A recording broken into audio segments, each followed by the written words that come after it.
திருச்செந்தூர் முருகன் கோவிலில் நாளை கும்பாபிஷேக விழா நடைபெறவுள்ள நிலையில் பக்தர்களின் பாதுகாப்புக்காக கோவிலை சுற்றியுள்ள 300க்கும் மேற்பட்ட இடங்களில் சிசிடிவி கேமராக்கள் பொருத்தப்பட்டுள்ளன. இது தொடர்பான கூடுதல் தகவல்களை தருகிறார் எமது செய்தியாளர் யுவராஜ். யுவராஜ், முழு விவரங்கள் என்ன? வணக்கம். நாளை திருச்செந்தூர் சுப்பிரமணிய சுவாமி திருக்கோவில் குடமுழுக்கு விழா நடக்க இருக்கக்கூடிய நிலையில் இந்த பகுதியில் பாதுகாப்பு அம்சங்களை உறுதி செய்யக்கூடிய வகையில் இந்த பகுதியை சுற்றி 300க்கும் மேற்பட்ட சிசிடிவி கேமராக்களை பொருத்தி கண்காணிப்பு பணியில் காவல்துறையினர் ஈடுபட்டு வருகின்றனர்.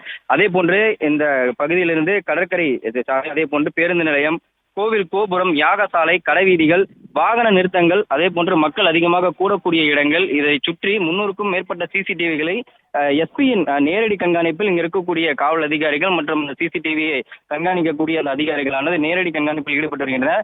அதே போன்று கேமரா பொருத்தப்படாத இடங்களுக்கும் மிக முக்கியமான இடங்களுக்கும் ட்ரோன் கேமராக்கள் மூலமாகவும் கண்காணிக்கக்கூடிய அந்த வகையும் ஏற்படுத்தப்பட்டு அதுவும் நேரடியாக இந்த எஸ்பியுடைய நேரடி கட்டுப்பாட்டில் இந்த பகுதியானது முழுக்க நேரடி சிசிடிவி கண்காணிப்பின் மூலமாக கண்காணிக்கப்பட்டு வருகிறது.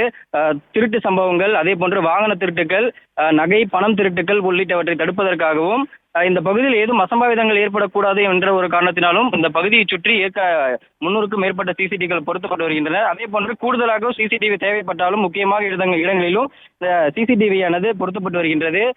ஒட்டுமொத்த கேமராக்களும் இங்க இருக்கக்கூடிய அந்த கட்டுப்பாட்டு அறையின் மூலமாக தொடர்ந்து கணினியின் மூலமாக கண்காணிக்கப்பட்டு எந்த ஒரு அசம்பாவிதங்களும் ஏற்படாமல் இருப்பதற்காக தொடர்ந்து கண்காணிக்கப்பட்டு வருகின்றது.